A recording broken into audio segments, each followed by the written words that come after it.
The One Direction kids were okay. They didn't sing ever. That was a bummer.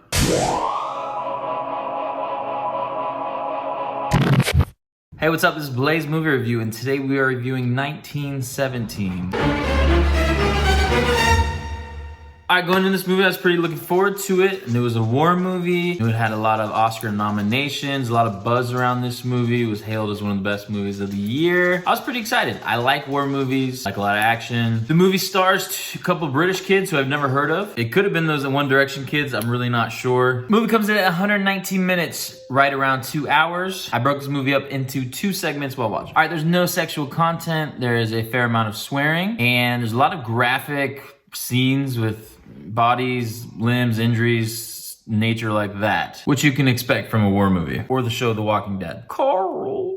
So I got hooked in this movie right away. They really went the extra mile to make everything look perfect as far as accuracy and realness. Also, something unique about this film is that they filmed it in such a way that it's really one continuous shot the whole movie through. There's no cut scenes. All right, so basically the story goes like this. 2 young soldiers get the task of delivering urgent news to another battalion that is several miles away. The other battalion is about to attack the Germans. Keep in mind this is World War I. And the Germans have seemed to retreated. But in fact, the Germans did not retreat. They're just planning a trap attack. And the other British army is falling right into it. So the 2 young men set out on a journey to get to the other camp. They go through the old German trenches, which were booby-trapped. They almost got buried alive in. Then they stumble upon a farm. A German fighter pilot crashes into the barn while they're there.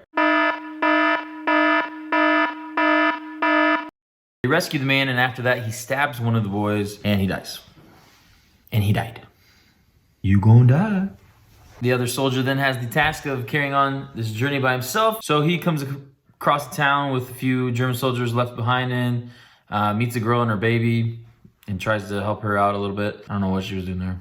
He does end up killing a few German soldiers. He seems pretty reluctant to use any violence towards the soldiers. I don't know if that was an underlying theme or what was going on there, but that was something I caught on. Finally gets to the town, kind of jumps into a river to escape these German soldiers who are chasing him. At this point, he's totally exhausted. He's been traveling for the whole day, and time is running out to get to the other army. So then he is just dead, exhausted, stumbles upon a battalion. Some guy is singing a song, and our main character looks dead. The other soldiers come up, they're like, hey, who are you, who are you, who are you? And like, his most like, just dead face, he's like, I'm looking for D Battalion or something. And of course they're like, yo, we're D Battalion, but in their British accents. Hey, we're D Battalion. What do you need? And then he comes back to life and he's like, I'm here to save you. I gotta talk to Colonel Mackenzie. So then we get the cool war scene where he's running across the battlefield with the bombs and all this, and he's urgently running to get there because they're about to attack. So we see that the first wave of soldiers have already gone into the battle.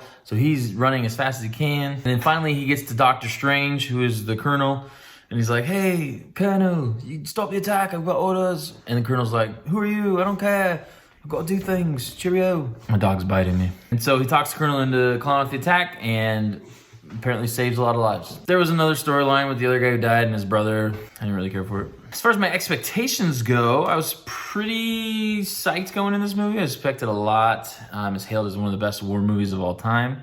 This is based on a true story, and for me, the actual feat of the story is incredible. Like, the actual thing that happened is really cool, but it didn't really translate well into a movie, I felt like. So it didn't really meet my expectations as one of the best war movies of all time, for sure. So I give it a 4. As far as acting, the 2 main guys had pretty good chemistry.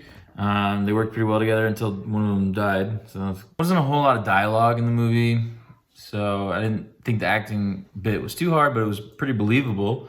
So I gave acting a 6. As far as story goes, the actual story is incredible. I mean, if this really happened, of course, it's based loosely on true events or a true story. But as far as translating to a movie, for me, it really didn't hit that entertaining aspect. If you've seen the movie The Revenant with Leo DiCaprio, to me it felt a lot like that journey aspect of this character has to go on a long journey and go through a lot of perils, but there's definitely times where it drags on a little bit. And I felt like we always knew what was going to happen at the end. So for the story, I would give it a 5. As far as my experience watching, I really enjoyed the first bit. I got sucked into the movie right away. The footage and the scenes and the effort to make it look real were spectacular. However, for me, the movie dragged. The longer the journey went on, you kind of knew it was gonna happen.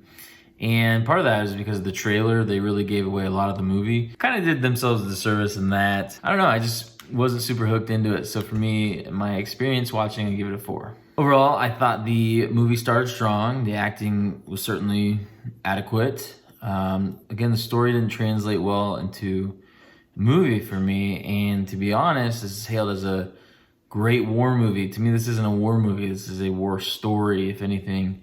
There's really no scenes of war at all. And I felt like the story dragged a bit at times. So my overall, I would give it a 5. So if you average those scores together, it comes in at a Blaze movie rating of 4.8 for me. Again, this might upset people, but I thought the movie was pretty average. The One Direction kids were okay. They didn't sing ever. That was a bummer. I personally think I may have liked the movie better had it not been hyped so much. There was just so much hype. This is one of the best war movies of all time. And for me, it just doesn't compare to A Patriot or We Were Soldiers, something like that. So it's a decent watch. I would watch it. Please don't be discouraged by watching. These are just my opinions. I know a lot of people really love this movie. I personally wouldn't watch it again or purchase it. That's all for this Blaze movie review. Thanks for joining. God bless.